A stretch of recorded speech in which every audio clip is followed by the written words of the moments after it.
Before TikTok edits took over your feed, before robotic tactics sucked the soul out of the game, before VAR controversies had us screaming at screens, and before football became all about stats and spreadsheets, there was the 2000s.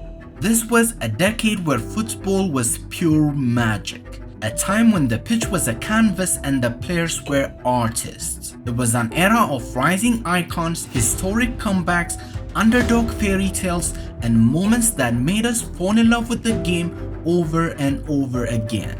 From Ronaldinho's magic to Zidane's elegance, from the miracle of Istanbul to the Invincibles, this was football at its most unpredictable, its most beautiful, and its most nostalgic.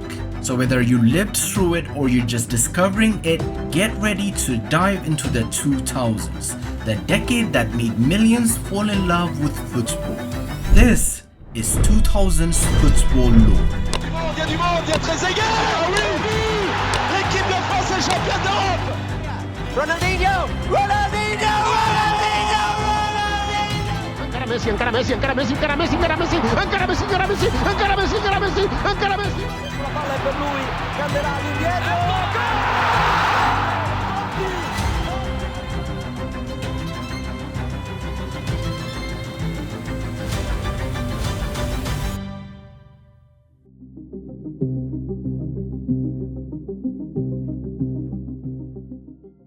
Let's kick things off with the 1999-2000 season, the final chapter of the 90s and the prologue to the 2000s. This was a season of change, drama, and the first hints of what would become the defining era of modern football.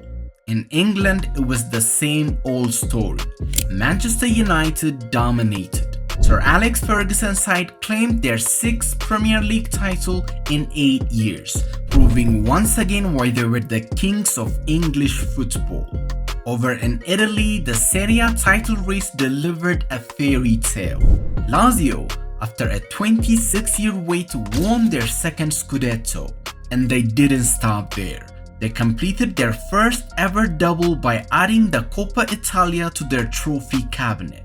Sven-Goran Eriksson, their manager, became a hero in Rome, and the streets of the Eternal City erupted in celebration. It was a reminder that patience, passion, and a little bit of magic can rewrite history. But the real shocker came from Spain. Deportivo La Coruña. Yes, Deportivo won their first ever La Liga title. This wasn't just a Cinderella story. It was a seismic shift in Spanish football. They dethroned the giants of Barcelona and Real Madrid, proving that even the underdogs could have their day in the sun. Meanwhile, in the Champions League, Real Madrid continued their dominance. They won their 2nd title in 3 years, defeating Valencia in an all-Spanish final. But this victory wasn't just about the trophy. It marked the beginning of a new era. Florentino Perez won the club presidency with a promise that would change football forever, the Galacticos era. And what better way to kick it off than with the most controversial transfer of the summer? Luis Figo, Barcelona's golden boy, made the unthinkable move to their arch rivals Real Madrid for a world record fee. Barcelona fans were heartbroken. Figo went from hero to villain overnight, and the rivalry between the two clubs reached a whole new level of intensity. On the international stage, France's golden generation was still shining bright. Fresh off their 1998 World Cup triumph, they added the 2000s European Championship to their collection. The final against Italy was a thriller, decided by a golden goal from David Trezeguet. That golden goal rule, love it or hate it, delivered one of the most dramatic moments in football history.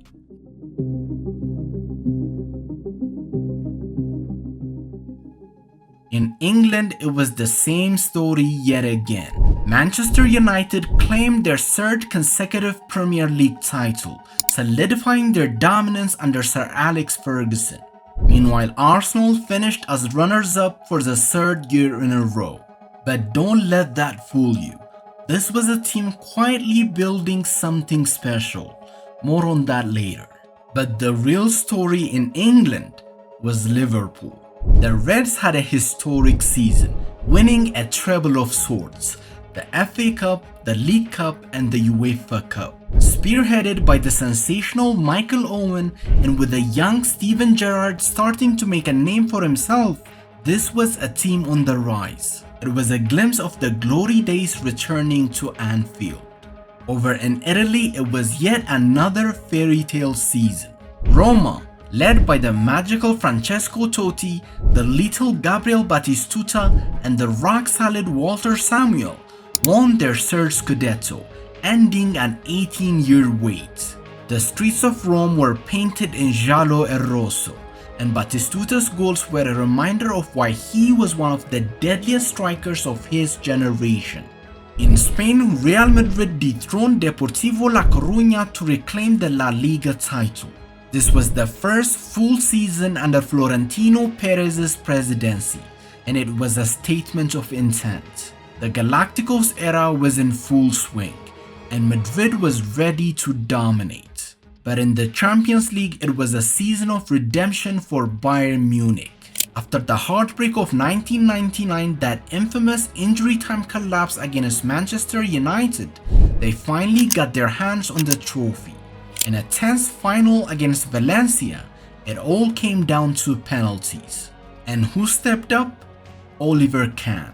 The German goalkeeper was an absolute wall, and his heroics in the shootout sealed the win for Bayern. It was a historic personal season for Oliver Kahn, one that would see him finish on the Ballon d'Or podium.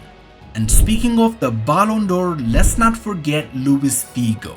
After his controversial move to Real Madrid in the summer of 2000, Figo capped off the year by winning the 2000 Ballon d'Or. It was a defining moment in his career, and a reminder of why Florentino Perez was willing to break the bank for him.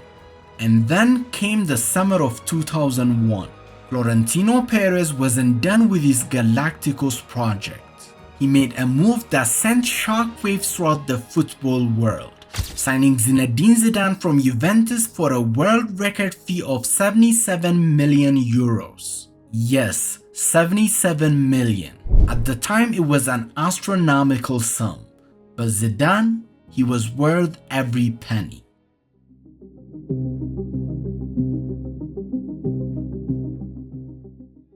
The 2001-2002 season was a roller coaster of emotions, from triumphs to heartbreaks, and a World Cup that no football fan will ever forget. Let's dive in. In England, Arsenal finally ended their wait. After finishing as runners-up for 3 successive seasons, the Gunners lifted the Premier League title under Arsene Wenger. It was a historic campaign, capped off with a double as they also won the FA Cup. Thierry Henry, Dennis Bergkamp and Patrick Vieira were at the heart of it all, and Arsenal's Invincibles era was just around the corner. Over in Italy, the year of the underdogs came to an end. Juventus reclaimed the Scudetto, proving that the old lady was still a force to be reckoned with. But this was also the season that saw Alessandro Del Piero and Pavel Nedved shine, setting the stage for Juve's dominance in the years to come. In Spain, Florentino Perez's Real Madrid couldn't defend their La Liga title. Instead, it was Valencia who were crowned champions, thanks to the tactical genius of Rafael Benitez. But it wasn't all bad for Florentino. In the Champions League, Real Madrid delivered a moment of pure magic. In the final against Bayer Leverkusen, Zinedine Zidane scored one of the greatest goals in football history, a stunning volley that left the world in awe. It was a reminder of why Madrid had paid top dollar for him, and why Zidane was worth every penny. But for Bayer Leverkusen, this was a season of heartbreak. They came so close to achieving the unthinkable, a treble of the Bundesliga, DFB Pokal and the Champions League. But in the end, they won nothing. a treble of losses if you will. It was a cruel twist of fate for a team that had captured the hearts of neutrals everywhere.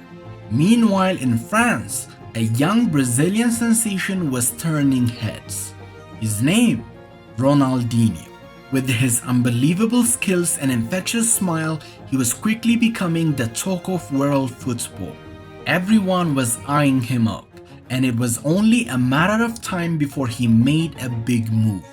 And then came the summer of 2002, the FIFA World Cup in South Korea and Japan. This was the stage where Ronaldo, the Brazilian phenom, made his iconic comeback. After being sidelined for almost 2 years due to injuries, Ronaldo returned with a vengeance. He scored 8 goals at the tournament, including 2 in the final against Germany, to lead Brazil to their 5th World Cup title. It was a story of resilience, redemption, and sheer brilliance. Florentino didn't waste any time. That summer he signed Ronaldo to Real Madrid, further bolstering his Galactico squad. The Brazilian joined Zidane, Figo, and Raul, making Madrid the most star-studded team in the world. And let's not forget Michael Owen was awarded the 2001 Ballon d'Or for his historic season with Liverpool. It was a fitting reward for a player who had become one of the most exciting talents in the world.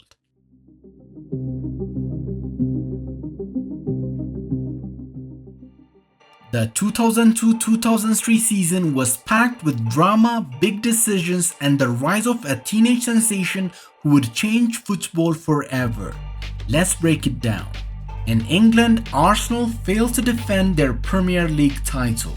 After leading for most of the season, the Gunners collapsed in the final weeks, and Manchester United capitalized. Sir Alex Ferguson's side clinched the title, proving once again why they were the kings of English football. But despite the disappointment, it was an incredible personal season for Thierry Henry. The French forward scored 24 goals and provided 20 assists in the league, a feat that had never been done before. Henry wasn't just a striker, he was a magician, and this was the season he truly announced himself as one of the best in the world. Over in Italy, Juventus defended their Scudetto. Guided by the brilliance of Pavel Nedved and Alessandro Del Piero, this Juventus side was a force to be reckoned with. But they didn't stop there. They also reached the Champions League final, setting up an all-Italian showdown against AC Milan.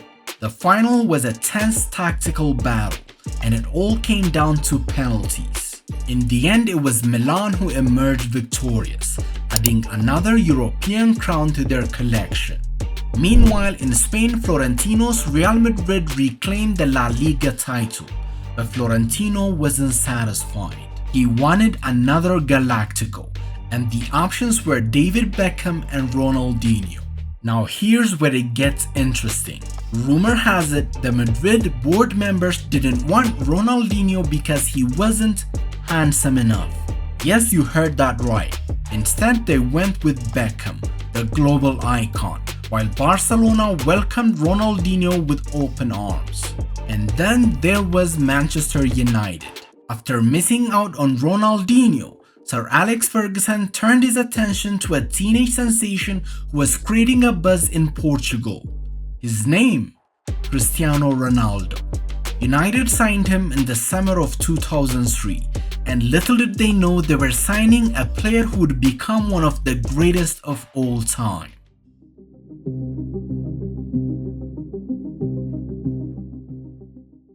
This was the season where history was made, one of the strangest and most unforgettable years in football.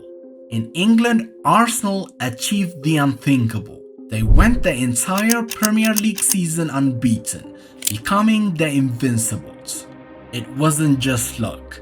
This was a team built by Arsene Wenger, who had famously said he could see his side going a full season without losing.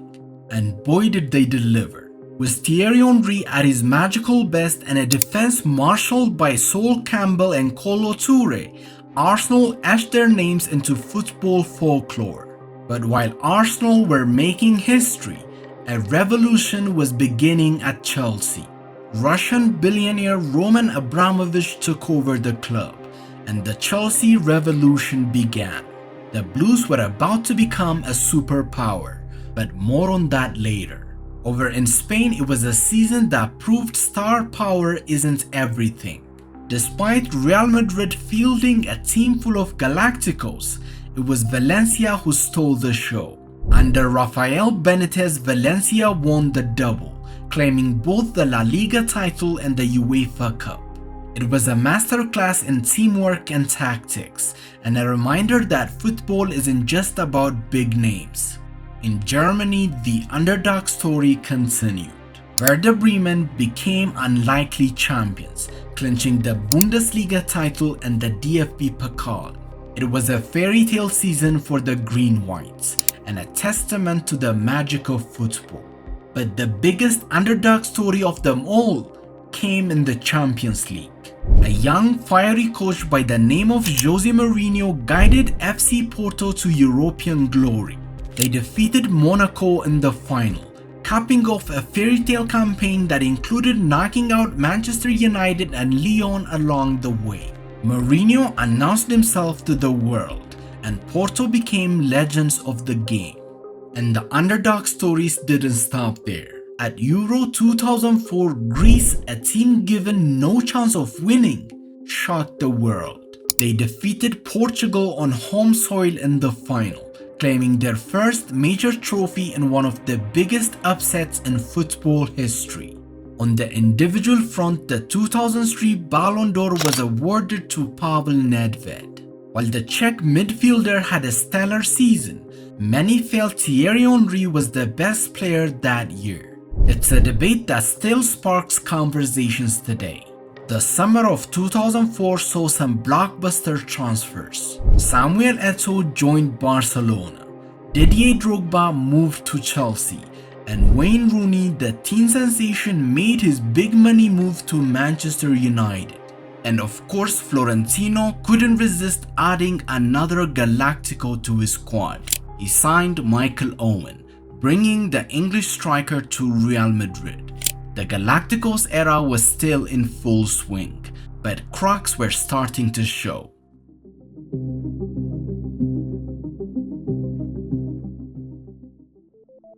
In England, Jose Mourinho arrived at Chelsea after his fairy tale Champions League win with Porto. And what a debut season it was. The charismatic Portuguese manager dominated the Premier League, guiding Chelsea to their first title in 50 years. They amassed a record-breaking 95 points, conceded just 15 goals, and stamped their authority as one of the most dominant teams in Premier League history. A new era at Chelsea had begun, and Mourinho was at the heart of it. Over in Spain, Barcelona reclaimed the La Liga title under the brilliance of Ronaldinho and Samuel Eto'o. Ronaldinho was at the peak of his powers, doing magical things on the pitch that left fans in awe. He made football look like art in motion, and the world fell in love with him. But while Ronaldinho was stealing the spotlight, a teenage sensation was starting to make waves at Barcelona. His name? Lionel Messi. Many already saw him as a future star, and boy were they right. In Italy, Juventus continued their dominance in Serie A, but this season also saw the rise of a young striker who was turning heads across Europe. Adriano, nicknamed the Emperor, was being held as the next R9. His power, pace, and finishing made him one of the most feared strikers in the game, and Inter Milan had a gem on their hands. But the defining story of the season happened in Istanbul. The Champions League final between AC Milan and Liverpool will forever be remembered as the miracle of Istanbul. Milan raced to a 3-0 lead by halftime, and it looked like the game was over. But Liverpool, led by their inspirational captain Steven Gerrard, staged one of the most incredible comebacks in football history. They scored 3 goals in 6 minutes and went on to win the trophy in a dramatic penalty shootout. It was a night of pure drama, and a testament to the never-say-die spirit of football. On the individual front, Andrei Shevchenko was awarded the 2004 Ballon d'Or.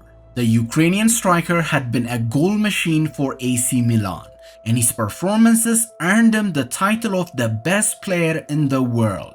It was a well-deserved honor for one of the most clinical finishers of his generation. Meanwhile, Florentino continued his Galacticos project at Real Madrid. He signed Robinho from Santos, a young Brazilian forward with bags of potential. But it was another signing that would define an era at Madrid, a young defender from Sevilla by the name of Sergio Ramos. Little did anyone know Ramos would go on to become one of the greatest defenders in history.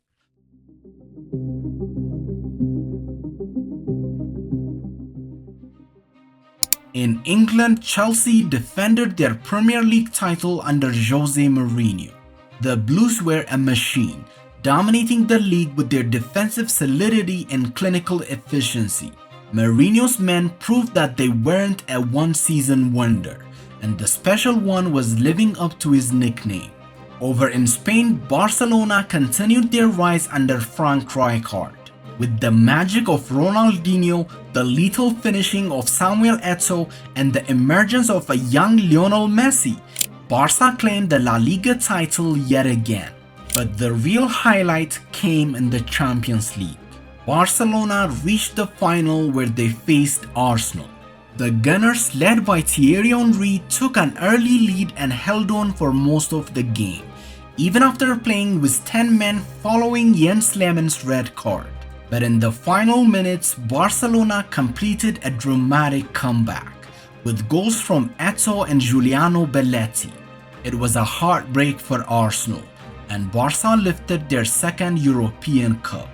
And let's not forget, Ronaldinho was at the absolute peak of his powers during this period.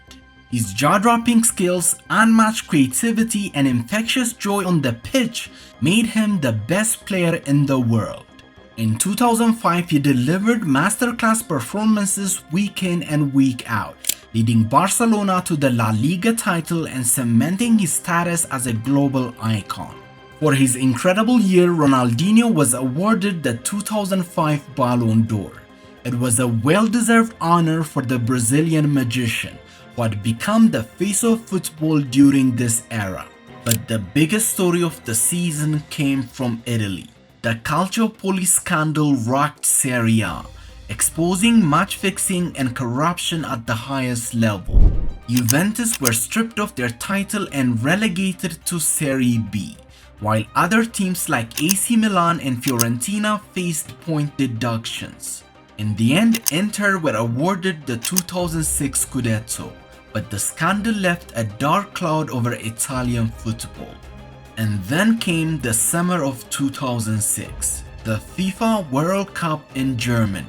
This was a tournament where legends like Zidane, Ronaldo, and Ronaldinho played their final World Cups, and it didn't disappoint. France's golden generation reached yet another final, where they faced Italy. The game was a masterclass from Zidane, who scored a Panenka penalty and ran the show in midfield. But in the final minutes, the world watched in shock as Zidane headbutted Marco Materazzi after the Italian made some provocative remarks. It was a moment of madness, and Zidane was sent off in his final professional match. France went on to lose the final in a penalty shootout, and Italy were crowned world champions. And speaking of Italy, their captain Fabio Cannavaro was the heart and soul of their triumph. His impeccable defensive displays throughout the World Cup earned him the 2006 Ballon d'Or. It was a rare honor for a defender, and a testament to his leadership, composure, and world-class ability.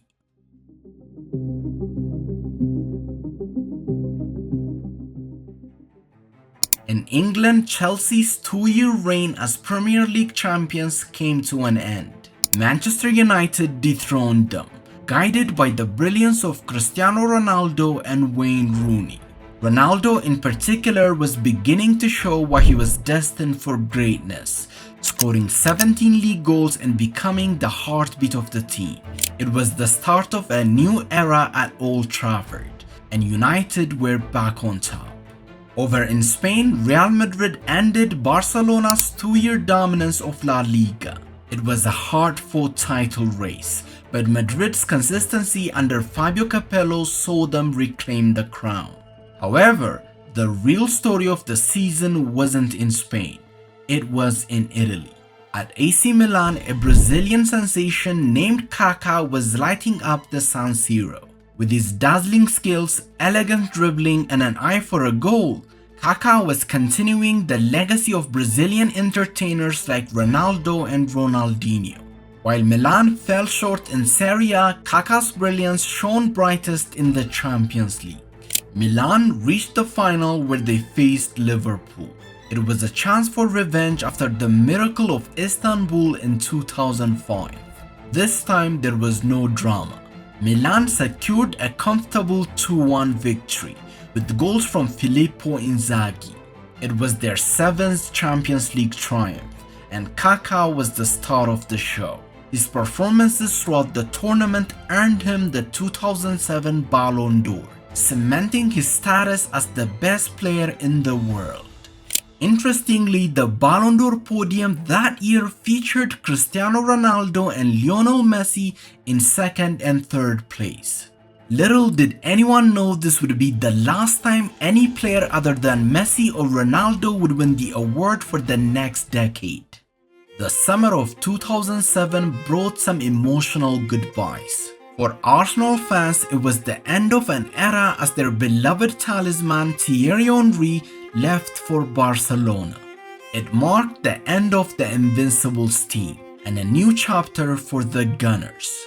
Meanwhile, David Beckham made headlines by moving to Major League Soccer, joining LA Galaxy. It was a groundbreaking move, setting a precedent for other stars to follow in the latter stages of their careers.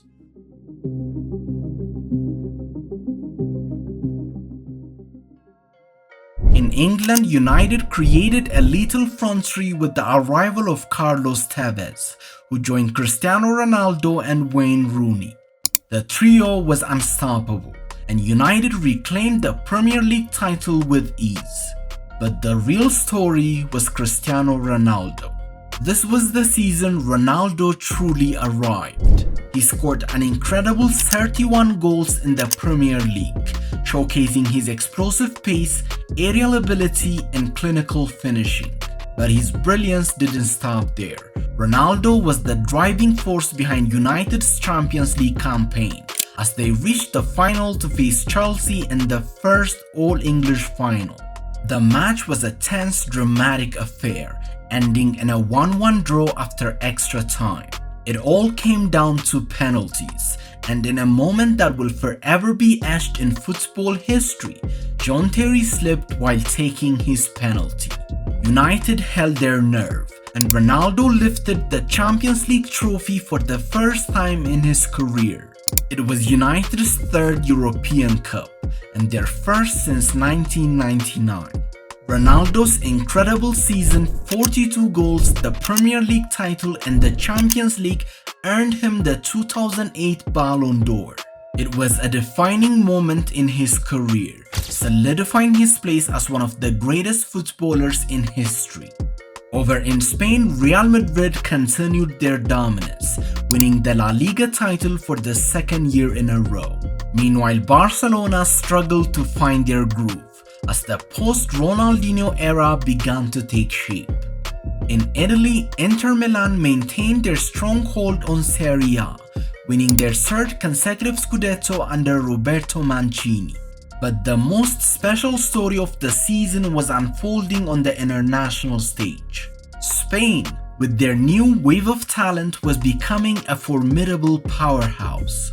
Players like Iniesta, Piqué, Xavi, Torres, and Fabregas were the core of a team that played beautiful possession-based football. At Euro 2008, Spain finally delivered on their promise. They defeated Germany in the final, with a Fernando Torres goal sealing their first major international trophy in 44 years. It was the beginning of a golden era, and the world was put on notice.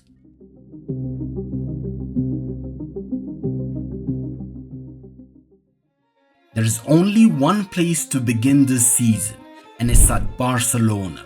After 2 years of regression, the Catalan Giants decided to take a bold gamble. They handed the reins to a rookie coach, a man who had captained the club and coached the youth team. His name, Pep Guardiola.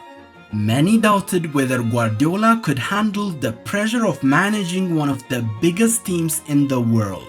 But this appointment would go down as one of the most historic moments in football history, changing the course of the game for the next decade. Guardiola's first masterstroke was platforming Lionel Messi. He gave the young Argentine freedom to roam across the front line, playing him as a false nine. The result? Pure magic. Messi delivered an individual masterclass, scoring 38 goals in all competitions and guiding Barcelona to a comfortable La Liga title. But that was just the beginning. Barca also won the Copa del Rey, and only Manchester United stood between them and a historic treble, a first for Spanish football. The Champions League final in Rome was a clash of titans, as Messi and Cristiano came face to face. Barcelona emerged victorious, winning 2-0 thanks to goals from Samuel Eto'o and Messi. It was a triumph of style and substance, as Guardiola's tiki-taka football captivated the world. Messi's brilliance throughout the season earned him the 2009 Ballon d'Or, the first of many for the Argentine maestro. It was a defining moment in his career and the start of his era of dominance. While Manchester United and Ronaldo suffered heartbreak in the Champions League, they still ended the season on a high. United won the Premier League, marking their third consecutive title. It was a testament to their consistency and winning mentality. In Italy, Inter continued their dominance. They won their fourth successive Serie A title, with Jose Mourinho guiding them to the final triumph, further cementing their dominance in Italian football. But the pivotal move of the year came in the summer of 2009.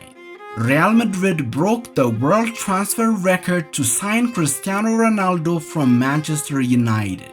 It was a statement signing and the beginning of a new era at the Bernabeu. Ronaldo wasn't the only superstar to arrive. Madrid also signed Kaká, Karim Benzema and Xabi Alonso, assembling a Galactico squad ready to challenge Barcelona's supremacy. And there you have it, the 2000s, a decade that gave us magic, drama, and moments that will live forever in football history.